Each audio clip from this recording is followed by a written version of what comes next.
여호와의 말이다. 내가 이스라엘 집과 유다의 집과 새 언약을 맺을 날들이 오고 있다. 이 언약은 그들의 조상들의 손을 붙잡고 이집 땅에서 나오게 하던 날 내가 그들의 조상과 맺은 언약과는 같지 않다. 내가 그들의 남편이었음에도 그들은 내 언약을 깨뜨렸다. 여호와의 말이다. 여호와의 말이다. 이것이 내가 그날들 후에 이스라엘의 집과 맺을 언약이다. 내가 내 율법을 그들의 생각 속에 주고 그들의 마음에 기록할 것이다. 그리하여 나는 그들의 하나님이 되고 그들은 내 백성이 될 것이다. 그들은 각자 자기 이웃에게 또는 자기 형제에게 더 이상 여호와를 알라 하고 말하지 않을 것이다. 이는 가장 낮은 사람들부터 가장 큰 사람들까지 그들 모두 가나를 알 것이기 때문이다. 내가 그들의 죄를 용서하고 그들의 죄를 더 이상 기억하지 않을 것이다. 여호와의 말이다. 여호와께서 이렇게 말씀하셨다.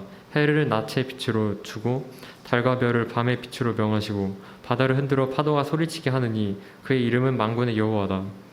여호와의 말이다. 이러한 법칙들이 내 앞에서 어긋나지 않는 한 이스라엘 자손 또한 내 앞에서 한 민족으로 남아있기를 영원히 멈추지 않을 것이다. 여호와께서 이렇게 말씀하셨다. 저 위에 하늘이 측량될 수 있고 저 아래 땅이 기초가 조사될 수 있다면 나도 이스라엘 자손들이 행한 모든 것으로 인해 이스라엘 자손들을 버릴 수 있을 것이다. 여호와의 말이다. 아멘. 오늘 말씀은 옛 언약을 넘어 새 언약으로 라는 주제로 목사님께서 인도해 주시겠습니다.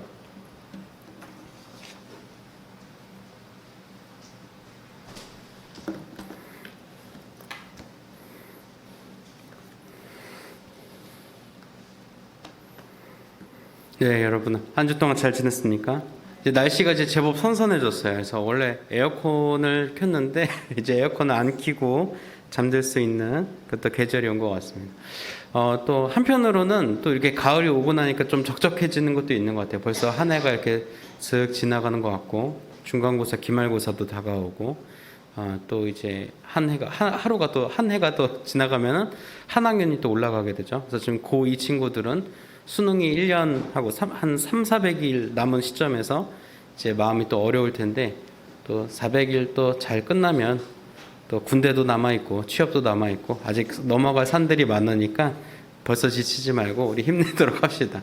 그렇다고 해서 낙심하라는 말은 아니고 우리가 또 멀리 뛰어야 되니까 사뭇 또 지금 같은 시기에 여유를 가져보는 것도 좋은 것 같아요. 그래서 이제 갈 길이 멀다 해가지고 막 스스로를 더 옥죄기보다는 어차피 멀리 가야 할 거 천천히 여유를 가지면서 하지만 꾸준하게 keep working 한다는 생각으로 하루하루 살아갔으면 좋겠습니다. 그래서 우리 서로 옆 친구에게 이렇게 인사하며 격려할까요? 우리 잘 해보자, 잘 나가보자 라고 격려하겠습니다. 네, 잘해보십시다 제발 저희.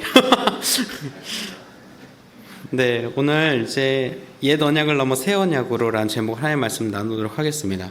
여러분 이제 약속 얘기는 한 2~3주 전에도 저희가 나눴었고 제가 올 해부터 부임해서 이제 여러분들과 약속과 관련해서만 한 3번 정도 이야기를 나눈 것 같은데 오늘 본문에서도 하나님의 약속, 하나님의 언약에 대해서 이야기를 나누고 있습니다.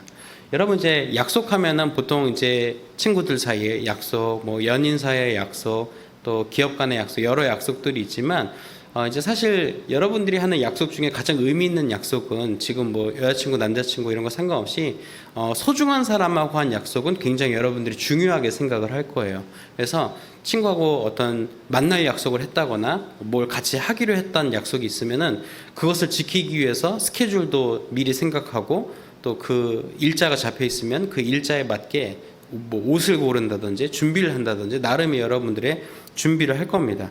왜냐하면 소중한 사람과의 약속이기 때문이에요. 왜냐하면 소중한 사람과의 약속에 내가 소홀한 태도를 보이거나 약속을 지키지 않는다면 그 관계가 굉장히 어려워질 수 있기 때문이죠. 상대방에게 상처를 줄 수도 있고 또 나도 굉장히 미안해지고 어떻게 보면 이 약속의 퀄리티, 약속의 질은 상대방과의 내가 어떤 관계에 있느냐가 굉장히 중요한 것 같아요.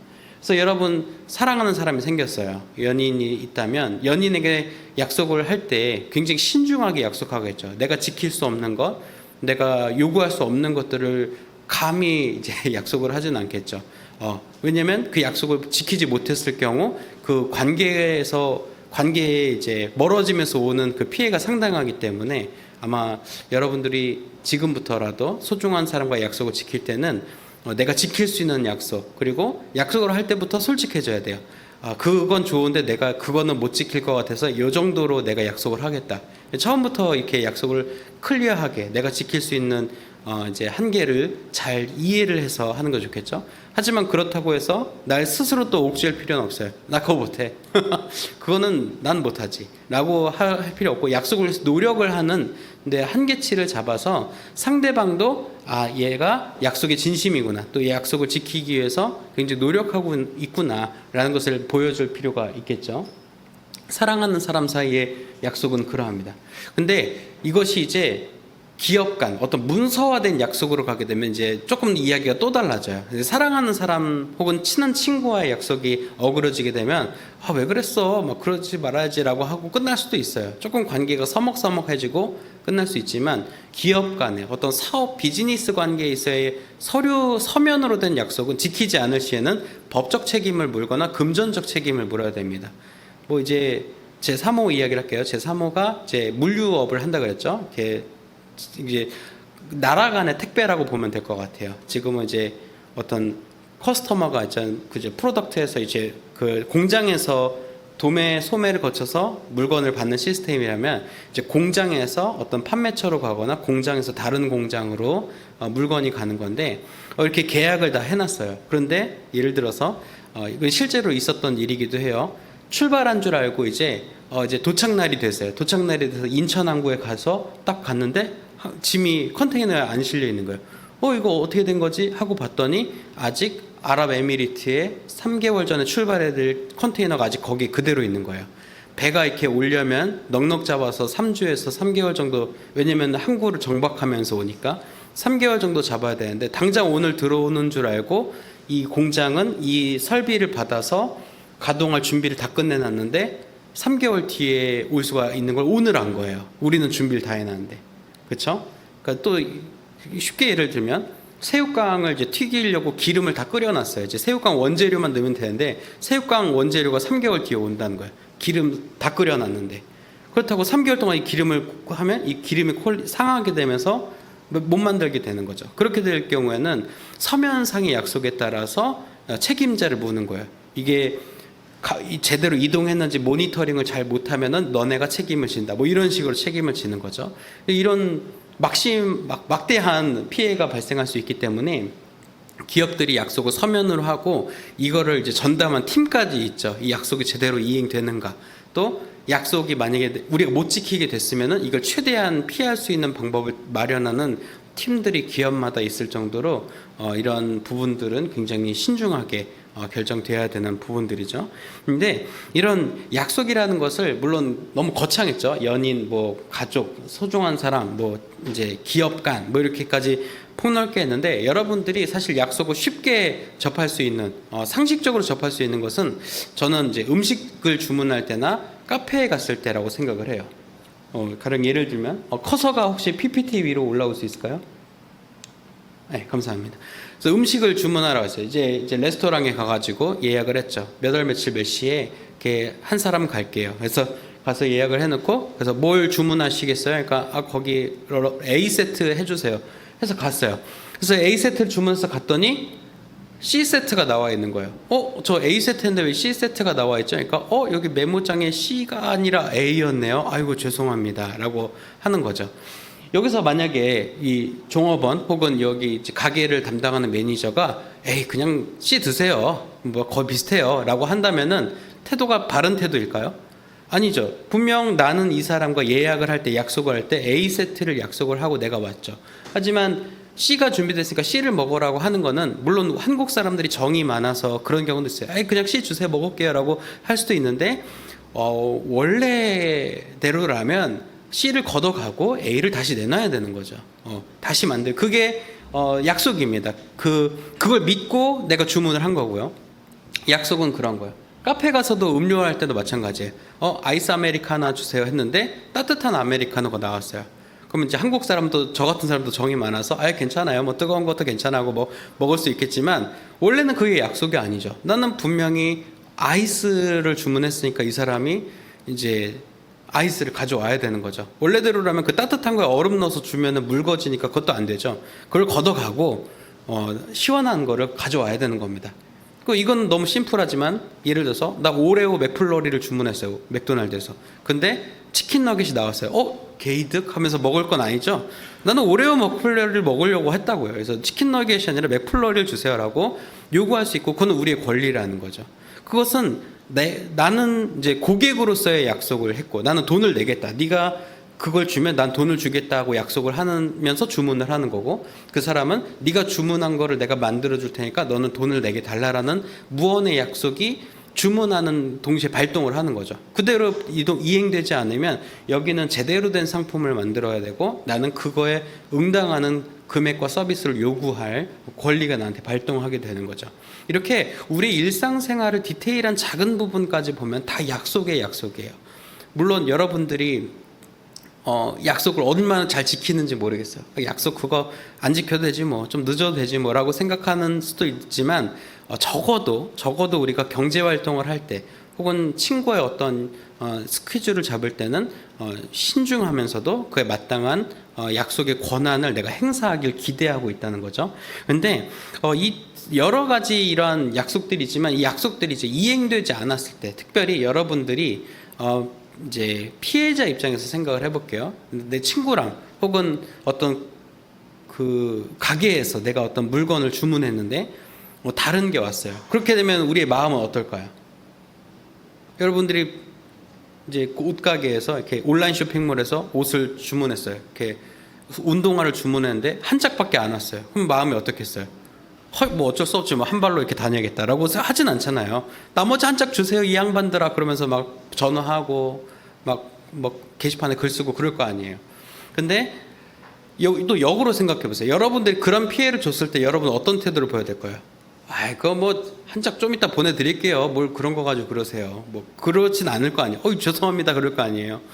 이게 약속이라고 하는 것의 부분에 있어서 우리가 늘 고려해야 되는 게 뭐냐면, 이 약속이 이행되지 않았을 때 미안한 쪽과 미안해하지 않고 조금 더 이제 권리를 요구할 편이 나눠진다는 거죠. 이 약속이 이행됐냐 그렇지 못하냐의 차이로, 약속을 안 지켰다고 해서 뭐라고 할지 안 할지는 우리가 결정하는 거지만 우리에게 그럴 마땅한 권한은 있는 거죠. 약속이 이행되지 않았네, 너 이거 책임져야 돼 라고 하는 그 책임의 요구는 마땅히 있어야 된다라고 하는 거죠. 근데 여러분, 오늘 예레미야서 31장이 보여주는 것은 굉장히 중요한 약속, 심지어 이제 언약이라고 불리는 것에 대해서 이야기를 들려주고 있습니다. 사실 이 언약 관계는 어쩌면 부부 관계에 빗대어서 표현이 되고 있어요. 그래서 실제 이제 커플이 있다고 해봅시다. 남녀의 한 쌍의 커플이 있어요. 근데 남편과 아내가 서로 한 약속, 또 부부의 연으로서의 약속이 잘 진행되지 않는다면은 처음엔 다툼을 하다가도 점점 더 그 다툼의 해소가 되지 않는 상황이 되면 이혼이라고 하는 결과로 갈 수 있겠죠. 근데 그 결과로 가짐에 있어서 거기서도 책임이 나눠지게 되죠. 위자료가 발생하게 되고, 더 잘못한 쪽이 어떤 양육권이라든가 경제활동에서 지분이라든가 이런 부분들에서 이제 많은 것을 가져가지 못하는, 어떻게 보면 이제 가해자이기 때문에 그렇게 될 수 있는 거죠. 근데 하나님께서는 오늘 예레미야 31장 말씀 통하여서 옛 언약과 새 언약 사이에서 하고 싶었던 속내를 이스라엘 가운데 이야기하고 계세요. 먼저 첫 약속, 옛 약속을 다시 떠올려 주십니다. 예레미야 31장에서 하나님께서는 내가 너희를 애굽에서, 이집트에서 이끌어낼 때 내주겠다라고 하는 그 약속을 너희가 알 것이다라고 1, 2, 3절 통해서 이야기하면서도 그 약속이 제대로 이루어지지 않았다는 것을 어필하고 계세요. 내가 너희들을 애굽 땅에서 이끌어내주겠다 약속했지. 난 그걸 지켰어. 그런데 너희는 나의 약속을 저버렸어. 그 약속은 뭐였어요? 하나님을 따르고 하나님을 경외하고 하나님을 정말 하나님으로 모시는 그 약속을 이스라엘 가운데 하셨던 것을 이스라엘이 어겼다는 거죠. 이스라엘이 하나님을 인정치 않고 하나님을 따르지 않고 하나님 외에 다른 신을 섬겼던 그런 수많은 악행들을 하나님께서 눈여겨보셨던 거죠. 그래서 참았죠. 언젠간 지키겠지. 나하고 한 약속이니까 지키겠지 했지만 그 약속이 끝내 지켜지지 않은 거예요. 여러분 부부관계도 그렇고 앞서 말했던 수많은 약속이든 계약이 됐던 어떤 함께 하기로 했던 것들이 이행되지 않았을 때 화내는 게 당연할 수 있습니다. 아 이거 아니잖아요. 아 이거 하라 그랬잖아. 아 이거 이렇게 나 왜 나한테 왜 그랬어라고 우리는 말할 수 있을 거예요. 피해자라면. 하나님께서도 피해자 입장에서 분명히 이스라엘에게 너 약속 안 지켰으니까 너네 다시 이집트로 다시 집어 넣어 놓을 거야. 뭐 이렇게 하시거나 혹은 나 너희랑 이제 얼굴 안 볼 거야. 너네 이제 뭐 평생 어떻게 살든 뭐 난 이제 너네한테 신경도 안 쓸 거야. 난 너네 백성이 아니야. 이렇게라고 표현할 수가 있으시겠죠. 하지만 하나님께서 여기 놀라운 반전의 반전을 보여주고 계세요. 바로 무슨 말씀이에요? 우리가 함께 본 말씀 가운데 33절인데요. 31절에서 32절이 그 내용이었고 33절에 보면 여호와의 말이다. 이것이 내가 그날들 후에 이스라엘의 집과 맺을 언약이다. 내가 내 율법을 그들의 생각 속에 주고 그들의 마음에 기록할 것이다. 그리하여 나는 그들의 하나님이 되고 그들은 내 백성이 될 것이다 라고 말씀하시고 계세요. 굉장히 아이러니하죠? 이 말은 뭐예요? 약간 이게 친데레 같은 걸 수도 있는데 야 너네 왜 약속 안 지켜? 그럼 이거 약속 없었던 거야. 다시 약속할게. 내가 너희 하나님이 될 거야. 내가 너희 백성을 삼을 거야. 내가 너희 가운데 나의 말씀을 줄 거야 라고 좀 더 따뜻한 약속을 해주시고 계신 거예요. 약속을 지키지 않은 사람들에게 이런 약속을 한다는 것은 굉장히 아이러니한 태도죠. 일상생활에서 볼 수 없는 태도인 거죠. 심지어 이렇게 볼 수도 있어요. 예를 들어서 우리가 물건을 주문했는데 물건이 제대로 안 왔어요. 이상한 물건이 왔어요. 혹은 물건을 보내지 않았어요. 전화해서 아유 힘드시죠? 아유 그 밥이라도 한 끼 사드세요 하면서 한 3만 원 보내주는 거죠.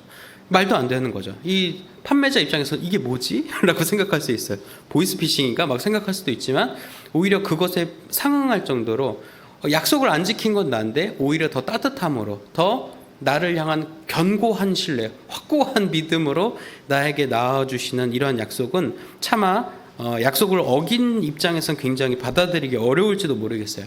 하지만 하나님의 언약이 그러하다는 거예요. 하나님께서는 언약을 신실하게 이루시는 하나님이다 못해 그 약속을 더욱더 확고하게 세워나가는 분이시라는 것을 우리가 알 수 있습니다. 그렇다면 이 예레미야 31장에서 하신 이 언약, 너희가 내 백성이 되고 난 너희 하나님이 되고 너희 가운데 그 말씀을 주고 너희 가운데 하나님이 누구야? 라고 말할 사람이 아무도 없게 하겠다. 즉 하나님이 팩트가 되고 하나님이 진리가 되는 그 시대를 내가 너희로 하여금 만들어 가겠다라고 말씀하신 거죠. 이것이 어디서 이루어져요? 바로 예수님을 통해서 이루어지고 있다고 목사님은 믿고 또 여러분들에게 그렇게 말해주고 싶습니다. 여러분 하나님께서 말씀하신 이 포인트가 굉장히 특이점이 있다는 걸 기억할 필요가 있어요. 하나님이 누구야? 하나님을 알아야지. 너 하나님 몰라? 너 하나님 알려줄까? 라고 말할 필요가 없는 상황. 그 상황은 무엇이냐? 누구나 다 하나님이 계심을 알고 누구나 다 예수님이 하나님의 아들인 줄 알고 누구나 다 예수님을 통해서 구원받는다는 것을 알고 있는 상태로 하나님께서 이끌어 가시겠다는 거예요. 달리 말하면 여러분 가운데 하나님이 팩트고 하나님이 진리가 되는 거예요. 여러분 한번 생각해 볼게요. 질문을 얼마 전에 이제 한산이 개봉해서 이제 쭉 들어가고 있고 지금 이제 헌트는 제가 안 봐서 모르겠는데 저거는 진짜 재밌어요. 공조 2는 진짜 재밌어요. 공조 2는 시험 끝나고 꼭 보세요.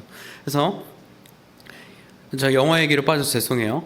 한산 얘기를 다시 들어가서 한산을 보면 물론 한산 명량 다 시리즈물이겠지만 이순신 장군이 이제 외란, 정유재란, 임진왜란 이 시기에 나라를 지킨 게 팩트죠, 그렇죠? 의의가 있어요. 대승을 거뒀고 그 몇 번의 대승을 통해서 임진왜란이 이제 항전이 잘 된 상태로 우리에도 물론 피해가 많았지만 끝내고 이제 우리나라를 지켜냈죠.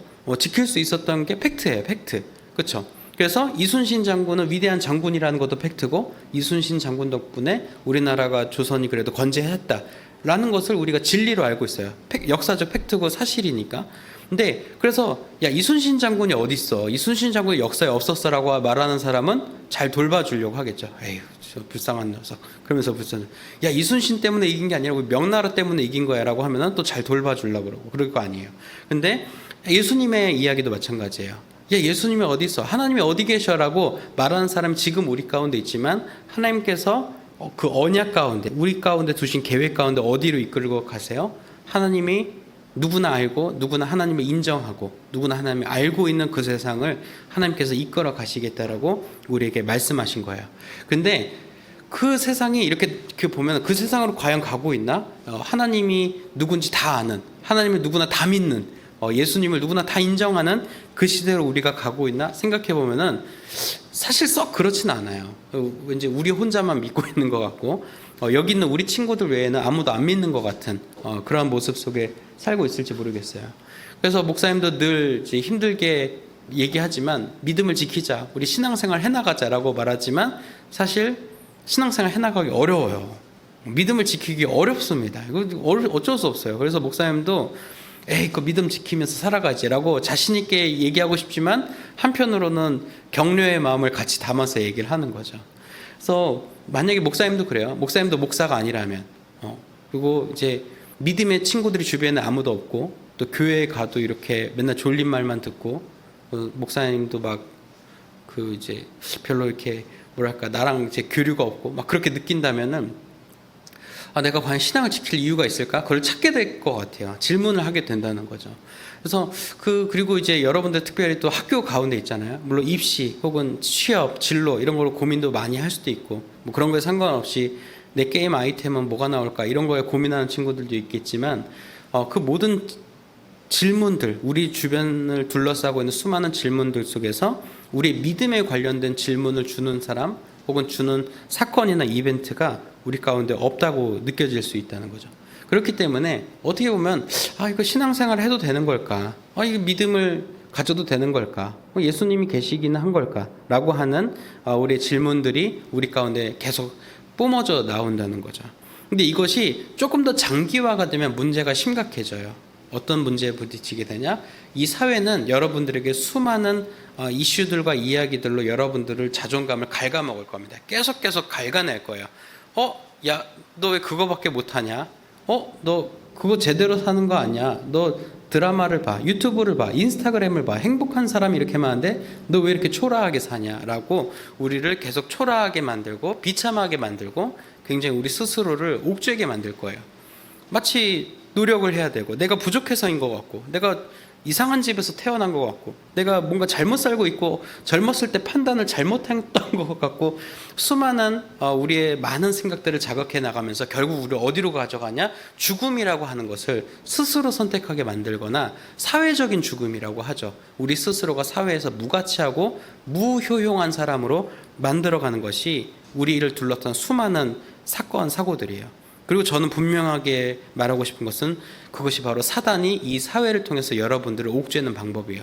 사단은 여러분의 몸을 치기도 하겠지만 그것은 하나님께서 분명히 맡고 계신 줄 믿고 하나님께서 마귀에게 물론 많은 것을 제한시키고 위축시켜 놨지만 사단은 교묘하게 이 사회를 움직여서 이 사회 세계관을 움직여서 여러분을 죽음으로 이끌어가고 있어요. 스스로 하나님 곁을 떠나게 만들고 하나님의 진리가 선포되지 않도록 하는데 최선의 노력을 사단들이 하고 있습니다. 그렇기 때문에 여러분들이 더 신앙생활하기가 어렵다는 거예요. 하지만 오늘 우리 예레미야 31장에 있는 이 말씀 또 예수 그리스도를 통해서 주신 그 약속을 우리 믿으며 나아갑시다. 물론 믿음 지키기 어려워요. 이거 가지면서 살아가기 어렵습니다. 하지만 여러분을 지켜줄 최후의 방어선이 바로 복음에 있음을 하나님의 언약에 있음을 여러분들이 꼭 기억하길 바랍니다. 이 언약이 여러분들 가운데 분명히 있다고 믿는다면 여러분들은 분명히 신앙생활하는 데 있어서 큰 유익이 있을 거예요. 다른 세계가 펼쳐질 겁니다. 기도함 가운데 그냥 허공에 대고 내가 말을 했다고 느꼈다면 하나님의 언약이 있음을 믿으세요. 내 안에 하나님의 말씀이 있고 나를 하나님께서 그렇게 이끌어 가실 거야.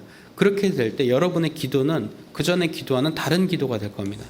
여러분의 예배와 삶 또한 마찬가지예요.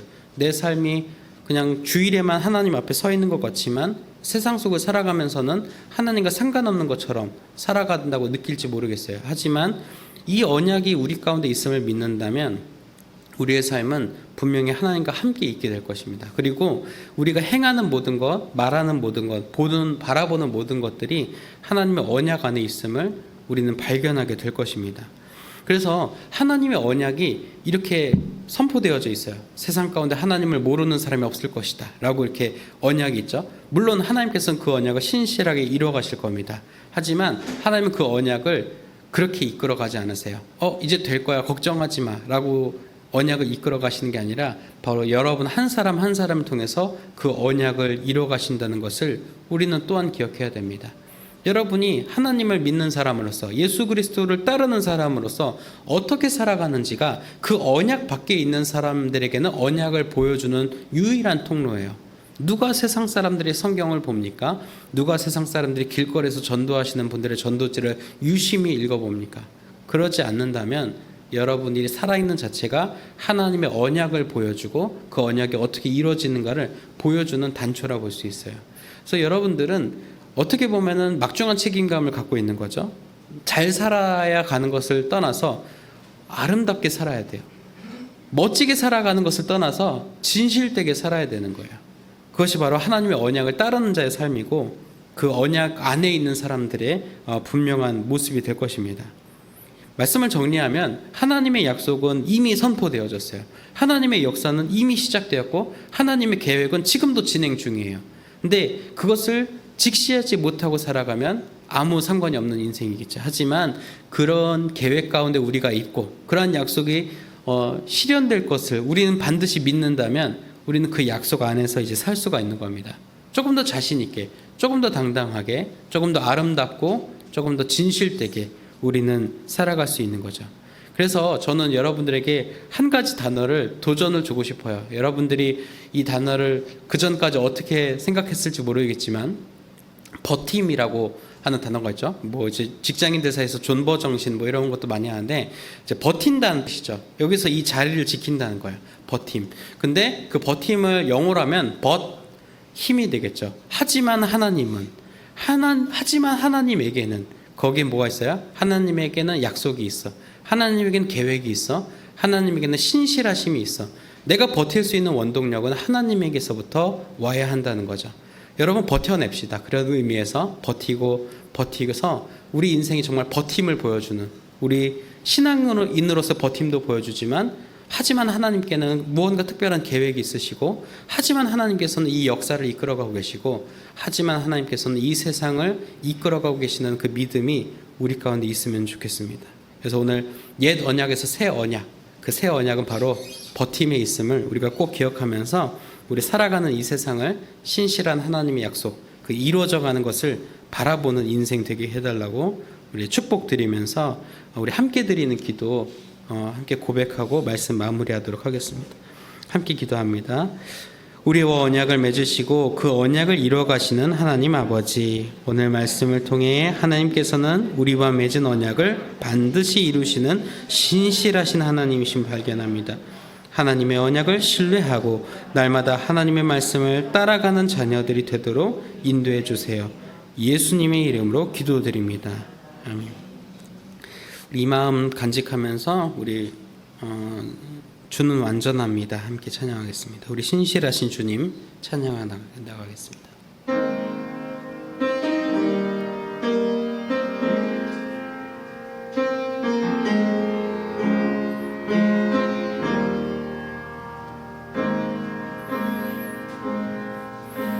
주여 우린 연약합니다.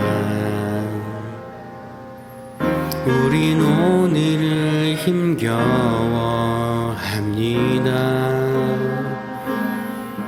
주 뜻 이루며 살기엔 부족합니다. 우린 연약합니다. 주여 우린 넘어집니다. 주여 우린 넘어집니다. 오늘 하루 또 실수합니다. 주의 긍휼을 구하는 죄인입니다.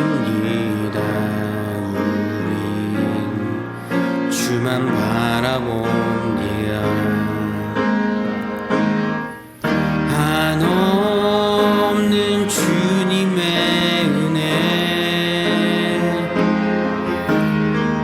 세상 위에 넘칩니다. 가릴 수 없는 주